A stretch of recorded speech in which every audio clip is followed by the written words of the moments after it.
Tonight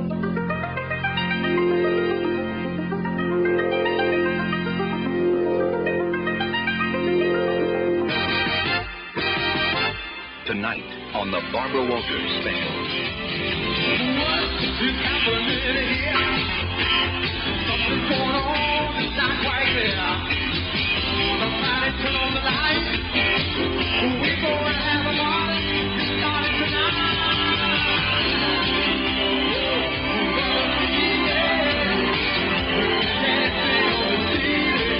But there is the private side to the star. And to discover that part of Lionel Richie, you have to go back to the small southern town of Tuskegee, Alabama, home of one of the oldest black colleges in this country, and home for Lionel Richie. He was born and raised in his grandmother's house, which sits right across the street from Tuskegee University. When Lionel and his sister Deborah were growing up, the house was filled with the music of Beethoven and Bach, because his grandmother was a classical pianist. She tried to teach Lionel how to play the piano when he was young, but she quit when she discovered he was playing by ear and not reading the notes.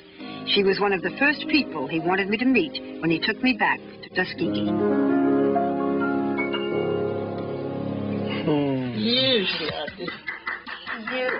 How old are you, Grandma? I don't have an audience like Just tell me how old you are now. 93.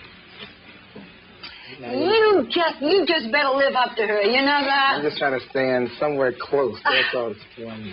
There's a wonderful song that's a favorite of mine and a favorite of millions of others that you wrote in part for your grandmother. Yep, I sure did. In fact, I'd like to do it for you.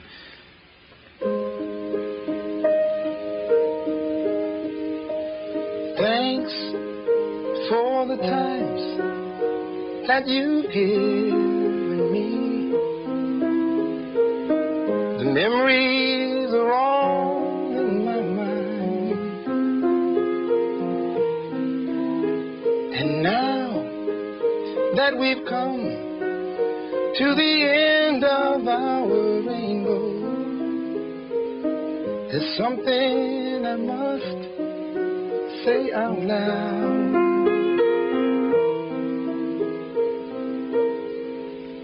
You're once,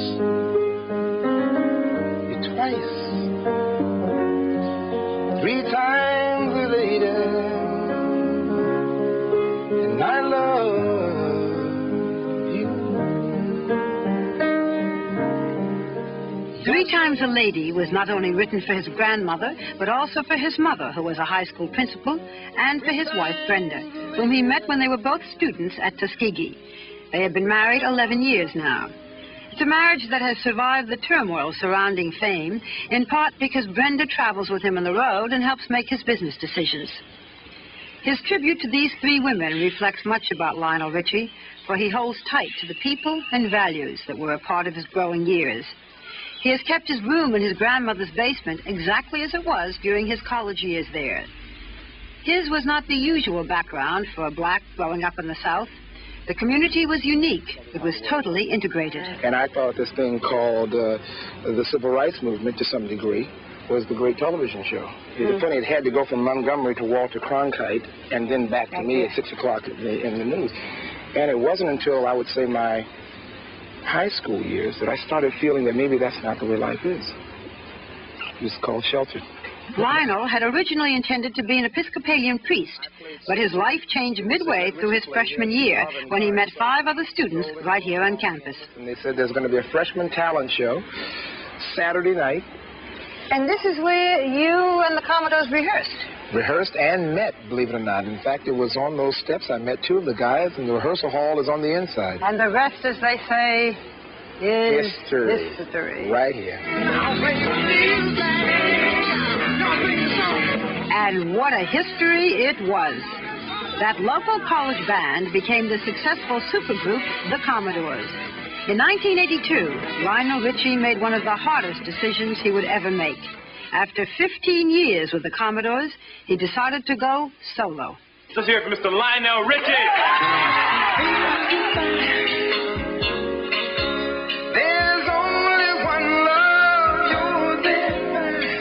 He made his debut on Saturday Night Live, and from that night on, he has not had much time to look back. His second album, Can't Slow Down, made history, selling 16 million copies worldwide. One song, All Night Long, was so popular that he was asked to perform it at the Los Angeles Summer Olympics closing ceremony.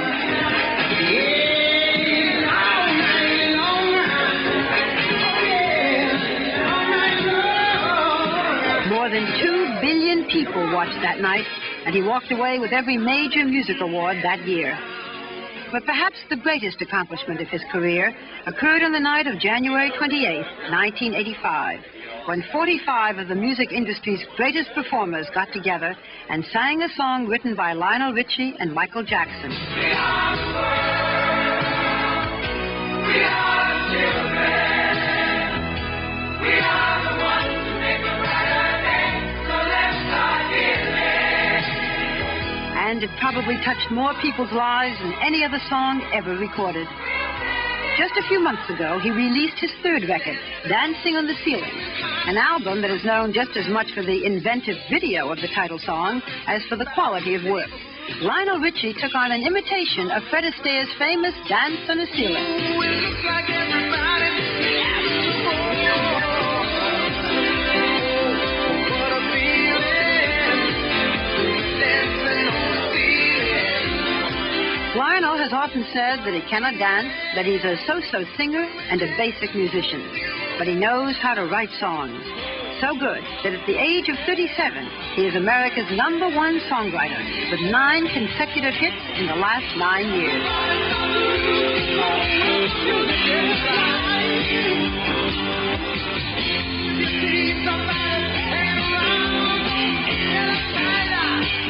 Perhaps the most amazing thing is that he composes his songs by humming them into a tape recorder. I read that you said that you write music like listening to the radio, except you're tuned into your own station. Another radio station. Yeah, and the songs just come in your head? I was literally humming in the shower, and I realized that the songs that I'm singing in the shower have not been recorded. Do me a shower song. What were you humming one day in the shower? You are the sun, you are the rain. It makes my life this foolish game. I'm just singing away. And I realized, I said, I'm on the radio. Then do you come out and sit down and play it? Oh, you. You are the sun, you are the rain, make my life this foolish. Oh. You are the sun, you are the rain. It makes my life this foolish game. Real simple. That's quite a shower. It's quite a shower. I heard once that you said that you slipped into All Night Long. What does that mean?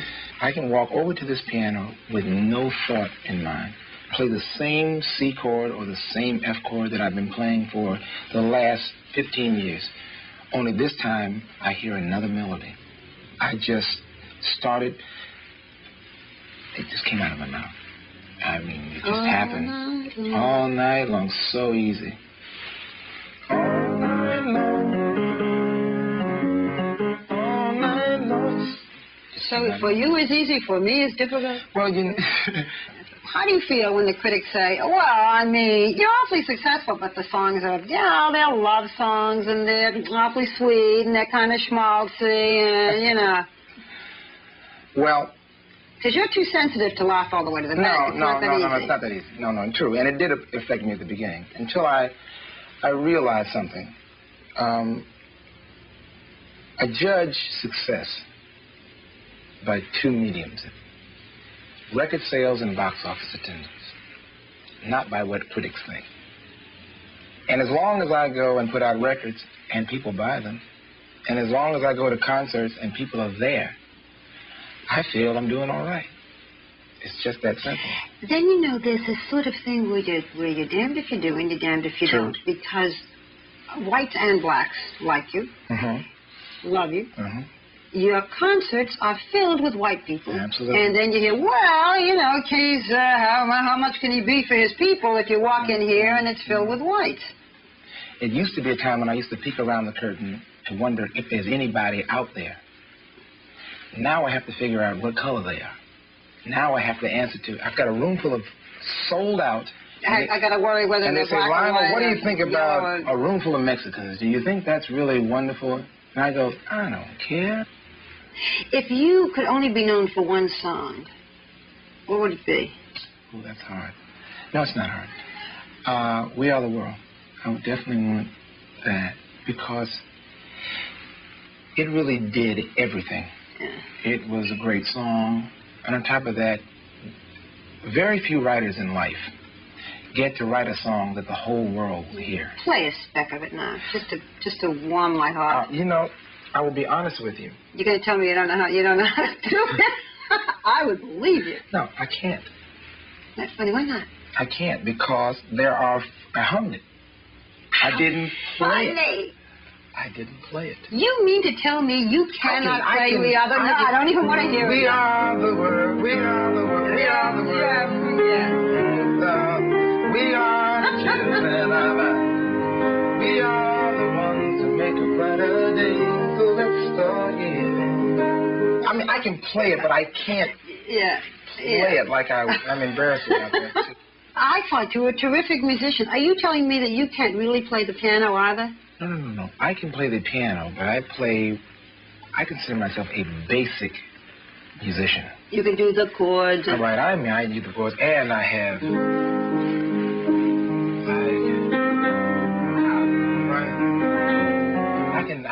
I can play it. It's not the problem. I just feel secure when I'm surrounded by what I consider great You musicians. mean you do your da-dum, da-dum, da-da, and then everybody else goes, does the whole Well, thing. did you ever notice Count Basie goes... And then everybody goes, so what do you do when they come in? I go, Well, when I do it, when I find that there's a part where on Say You, Say Me, right? I get up. I don't dare. Oh, and then they I do. don't dare try to. they do, and everybody says, Everybody isn't says, oh, he played that part. I didn't play that part. I stood up and sang it. Or let's say on All Night Long. Well, my friends, the time has come to raise the roof and have some. That's all I'm playing on stage. Now the guys are going do. You have all this wonderful. and 57 dancers come out. You understand? Yeah. And people are now going, oh, Lionel, Lionel. I'm going, well, my friends, time is come. And I have the great facial expressions of life. That's all I give. I am never going to watch you the No, same you way must again. watch me. You must watch me. I'm telling you. I don't know how to put it, so I'm just going to say it the way I feel about it. Please. It seems to me that the fact that you have made so much money kind of bothers you. Yeah. I mean, it's terrific to make all that money, right? Why does it make you so uncomfortable? In this business, they want to see what you have. Where's your Ferrari? Yes. Where's your Rolls? That's not really what I like to show. When the public does see Lionel Richie, it's after the Grammys, after the Oscars, here he is at a dinner party. And, of course, I am flashy, and I am doing my normal. But there's a private side of Lionel Richie that does not like to flaunt. I hear that it isn't just that you are a conservative man. I hear you are outright stingy. I hear your friends used to call you Jack Benny. Not used to. They still They do. still do. They still do, by the way. I prefer to use the word thrifty. Yes, but most people prefer to use the word stingy when they talk about you. Well, actually, I'll tell you how that started. I heard some of the worst horror stories of life about entertainers getting in the business, having a couple of hit records, and then We see being it. broke. Yeah. So I went through a period where I wanted to hold on and making sure that that story does not happen to me. Of course, I've long since passed the point where I would be worried so much about that, but it's the idea. Yeah. You know, it's still there, and I'm just not fond of spending. If your life were a country music song or a Lionel Richie song, okay? All right, I understand where you're at. What would the title be?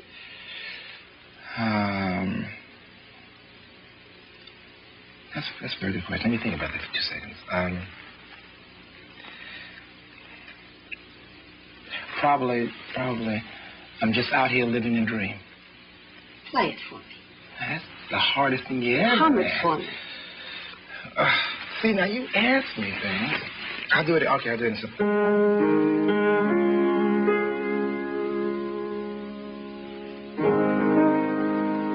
to think, okay?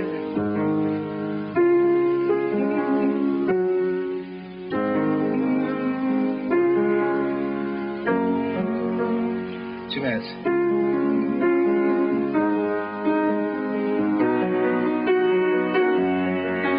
Gotcha, so. I'm just out here